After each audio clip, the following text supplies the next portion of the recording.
اعوذ باللہ من الشیطان الرجیم بسم اللہ الرحمن الرحیم الحمد للہ رب العالمین الرحمن الرحیم اللہم صلی علی سیدنا محمد وعلی آلہ وصحبہ افضل صلواتک وعدد معلوماتک وبارک وسلم۔ سورہ یاسین کی تلاوت کا ثواب۔ حضرت انس رضی اللہ عنہ سے روایت ہے، وہ فرماتے ہیں کہ حضرت رسول اللہ صلی اللہ علیہ وسلم ارشاد فرمائے ہیں کہ ہر چیز کا ایک دل ہوتا ہے اور قرآن کا دل یاسین ہے، اور جو سورہ یاسین پڑھے اللہ تعالیٰ اس شخص کو 10 مرتبہ قرآن تلاوت کرنے کا ثواب عنایت فرماتے ہیں۔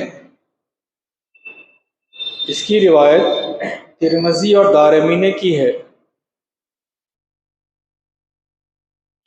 سورہ یاسین کی تلاوت کا ثواب۔ اس حدیث شریف میں سورہ یاسین کو قرآن کا دل کہا گیا ہے۔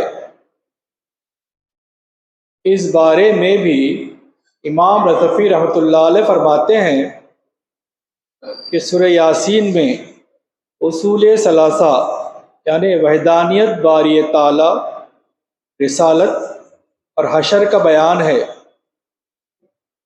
اور ان تینوں چیزوں کا تعلق خلق سے ہے۔ اسی وجہ سے سورہ یاسین کو قرآن کا خلق قرار دیا گیا، اور حضرت امام غزالی رحمۃ اللہ علیہ نے فرمایا ہے کہ ایمان کی صحت کا انحصار حشر و نشر کے یقین اور ان کے استحضار پر ہے، اور ان کی تفصیل سورہ یاسین میں مکمل مذکور ہے۔ اسی وجہ سے اس کو قرآن کا دل کہا گیا، اور امام راضی رحمۃ اللہ علیہ نے بھی اس قول کو احسن قرار دیا ہے، اس لیے کہ سورہ یاسین کی تلاوت سے مردہ قلوب زندہ ہو جاتے ہیں اور غفلت سے چونک کر طاعت کی طرف راغب ہوتے ہیں، اور اسی وجہ سے قریب المرگ شخص یعنی جو شخص مرنے کے قریب ہو کے پاس اس کی تلاوت کی ترغیب وارد ہے۔ یہ مرقات میں مذکور ہے۔ سورہ یاسین کے پڑھنے سے حاجتیں براتی ہیں۔ عطا بن ابی رباح رحمۃ اللہ علیہ سے، جو مکے کے مشہور تابعی ہیں، روایت ہے، وہ فرماتے ہیں کہ مجھے یہ حدیث پہنچی ہے کہ حضرت رسول اللہ صلی اللہ علیہ وسلم ارشاد فرمائے ہیں، جو شخص سورہ یاسین کو دن کے ابتدائی حصے میں پڑھ لے، اس کی برکت سے اس شخص کی دینی و دنیاوی حاجتیں پوری کر دی جاتی ہیں، اور اس کی روایت دارمی نے مرسلن کی ہے۔ سورہ یاسین کے پڑھنے سے گناہ معاف ہو جاتے ہیں۔ ماخل بن یسار رضی اللہ عنہ سے روایت ہے کہ نبی کریم صلی اللہ علیہ وسلم ارشاد فرمائے ہیں، جو سورہ یاسین کو محض اللہ تعالیٰ کی خوشنودی حاصل کرنے کے لیے پڑھے تو اس کے تمام پچھلے گناہ معاف کر دیے جاتے ہیں۔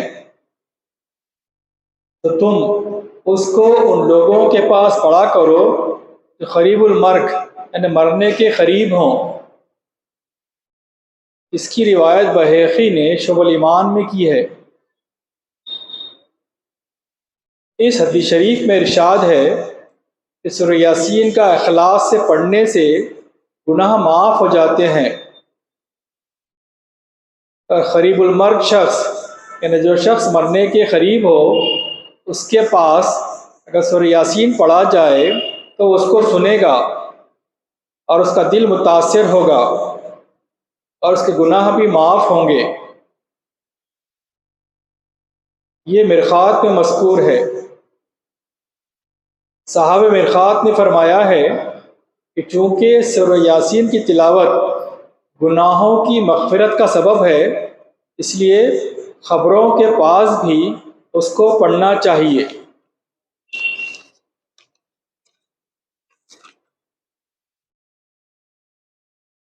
بسم اللہ الرحمن الرحیم۔ درس مواعظ حسنہ۔ صاحبو سنو، ذرا غور سے سنو، ذکر سے ہی دل کے قفل کھلتے ہیں، ذکر ہی دل کے قفل کی چابی ہے۔ چابی کے دندانے شریعت کی پابندی ہے۔ شریعت نے ذکر کرنے والے کو کسی حالت میں خاص نہیں کیا ہے، کروٹ ہو یا چت، پاؤں لامبے یا پھیلائے ہوئے ہوں یا پیر موڑے ہوئے، یا کسی حالت میں بیٹھے ہوں یا کھڑے، ہر وقت یاد الہی میں رہیں۔ ابرہہ وسوسوں کا آنا اگر خود سے آ رہے ہیں تو آنے دیجیے، اس طرف خیال ہی نہ کیجیے، خود سے نہ لائیے۔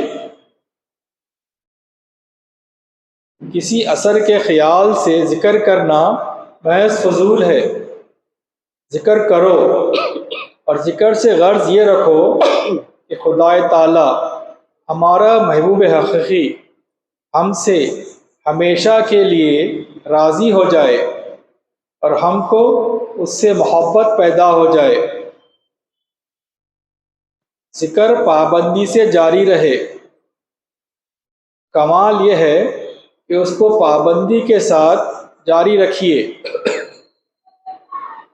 ذکر 4 دن کر کے چھوڑ دینا اگرچہ اس کا ثواب تو آپ کے لیے جمع رہے گا، اور اس کے اثر میں فرق آ جاتا ہے۔ اس لیے پابندی سے ذکر اور نماز جماعت سے جاری رہے۔ انسان کی زندگی پریشانیوں کا مجموعہ ہے، اس میں اگر کہیں چین و سکون ہے تو صرف اللہ تعالیٰ کے ذکر میں ہے۔ صاحبو دنیا کے ہر نیک و بد کو عبرت کی نظر سے دیکھا کیجیے۔ پابندی سے دھیرے دھیرے ذکر ہوتا رہے۔ ذکر کے دل میں اثر کرنے کی علامت یہ ہے کہ اطمینان حاصل ہوتا ہے اور طبیعت میں ٹھہراؤ آتا ہے اور بے چینی میں کمی ہوتی ہے۔ اندر جانے والی سانس کو اللہ اور باہر آنے والی سانس کو اللہ پر چھوڑنا، ذکر کا یہ طریقہ اولیاء نقشبندیہ رحمۃ اللہ علیہم کے پاس نہیں ہے۔ ان کے پاس جسم سے تعلق ہی نہیں ہے۔ یہاں نہ سانس کا اعتبار ہے نہ جسم کے لحاظ سے کوئی ضرب۔ ہمارے طریقے عالیہ نقشبندیہ کا دار و مدار صرف خیال پر ہے، اور خیال کو اس خاص مقام پر لے جا کر اللہ کو سوچنا اور اس مقام سے اللہ ادا ہونا ہے۔ نیا سبق لینے سے زیادہ مناسب یہ ہے کہ ذکر کی تعداد میں اضافہ کیا جائے۔ کثرت ذکر ہی سے سلوک طے ہوتا ہے۔ کلمہ شریف کا ذکر سکون اور اطمینان کے ساتھ صاف طور پر ادا کیجیے۔ الفاظ کے ادا کرنے میں جلدی نہ ہو۔ کلمے کے ذکر کے وقت اس کے معنی کو اچھی طرح ذہن میں جماتے جائیے، اور ذکر کے درمیان 50 یا 100 بار لا الہ الا اللہ کے بعد 2-4 مرتبہ محمد رسول اللہ اور 2-4 مرتبہ اے اللہ آپ ہی ہمارے مقصود ہیں، آپ ہمیں اپنی محبت و معرفت و رضا و خوشنودی عطا فرمائیے۔ زبان سے کہہ دیجئے، یہ ذکر کثرت سے ہوتا رہے تاکہ عشق الہی پیدا ہو اور نفس ظالم ذبح ہو جائے۔ کلمہ لا الہ الا اللہ روح کی لاٹھی ہے جو گناہوں سے بچاتی ہے۔ حدیث شریف میں ہے، جو گنہگار بندہ توبہ کر کے لا الہ الا اللہ کہتا ہے، اس کے جس قدر بھی گناہ ہوں سب مٹ جاتے ہیں اور بجائے گناہوں کے نیکیاں لکھی جاتی ہیں۔ اس کی وجہ یہ ہے کہ کلمہ طیبہ نفی و اثبات ہے۔ نفی سے گناہوں کی نفی، اثبات سے نیکیوں کی اثبات ہے۔ جو شخص توبہ کر کے خلوص نیت کے ساتھ ایک بار کلمہ طیبہ لاکھ و دراز مت سے پڑھے، اس کے 4000 گناہ معاف ہو جاتے ہیں۔ اگر اس شخص کے اس قدر گناہ نہ ہو تو اس کے گھر والوں اور پڑوسیوں کے گناہ معاف ہو جاتے ہیں۔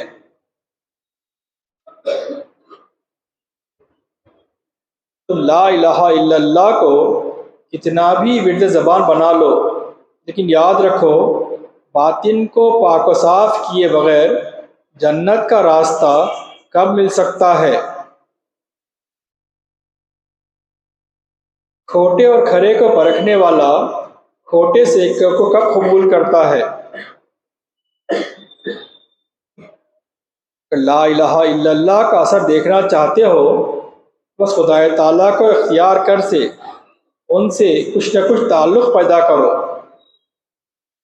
اور اطاعت کا تعلق نہیں تو معذرت کا تعلق ہی صحیح۔ ایسی بھی غفلت کیا کہ ہم کچھ فکر ہی نہ کریں اور نہ اپنی حالت بدلیں۔ ہم فرعون بے سامان بن کر اپنے کام کو اچھا سمجھتے ہیں، پھر کلمہ کیسے اثر دکھلائے؟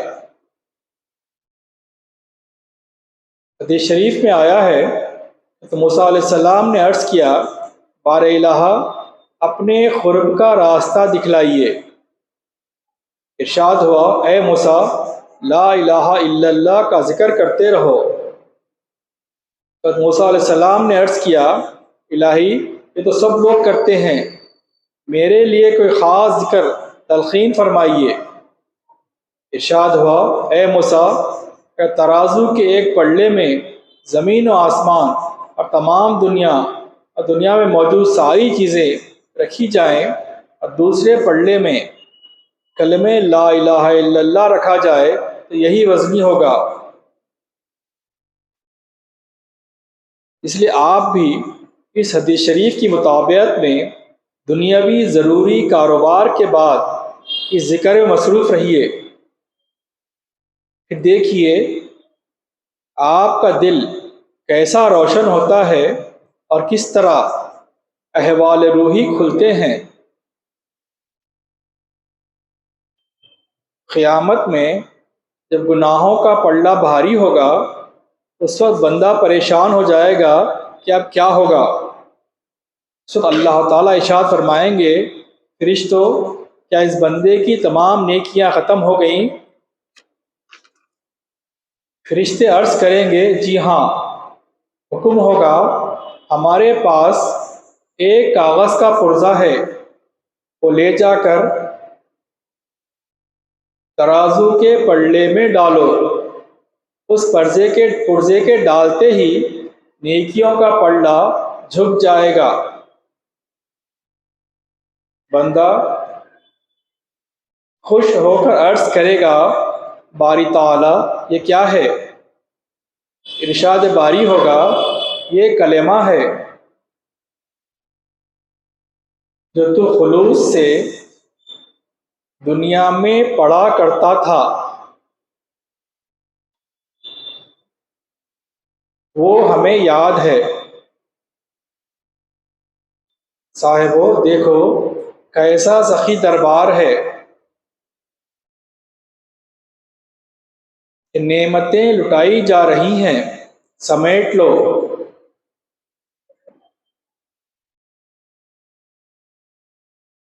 جس خضر کے اپنے دامن میں گنجائش ہے، موقع ہاتھ سے جانے کے بعد پچھتانے سے کچھ حاصل نہ ہوگا۔ ذکر کے وقت اکتساب فیض کا وہی طریقہ ہے جو توجہ کے وقت کا ہے، یعنی جس لطیفے سے ذکر کیا جائے اپنے پیر و مرشد کے اسی لطیفے سے تصور کے ساتھ فیض لیتے رہیے۔ اللہ اللہ کا ذکر خیال سے کیا جائے اور شمار کرتے رہیں۔ صاحبو، ذکر حق میں یہاں تک مشغول ہونا چاہیے ہر بال کی جڑ زبان ہو جائے۔ انسان کی زندگی کا یہی مقصد ہے۔ نیک اعمال درخت ہیں تو ذکر الہی پانی، کیسے ہی نیک اعمال کیوں نہ ہوں، ان میں بغیر ذکر الہی تعلق پیدا نہیں ہوتا۔ نیک اعمال ایسے ہیں جیسے چنے ہوئے پھول، اس وقت تو تر و تازہ ہیں، ابھی تھوڑی دیر میں مرجھائیں گے۔ اس لیے ضروری ہے کہ 24 گھنٹوں میں سے کچھ نہ کچھ وقت ذکر الہی میں صرف کیا جائے۔ اللہم صلی علی سیدنا محمد و علی صحابہ افضل صلواتک و عدد معلوماتک و بارک وسلم۔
الفاتحہ۔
صلی اللہ تعالیٰ علی خیر خلق سیدنا محمد و علیہ وسلم اجمعین بحق قدر آمین. الحمد للہ.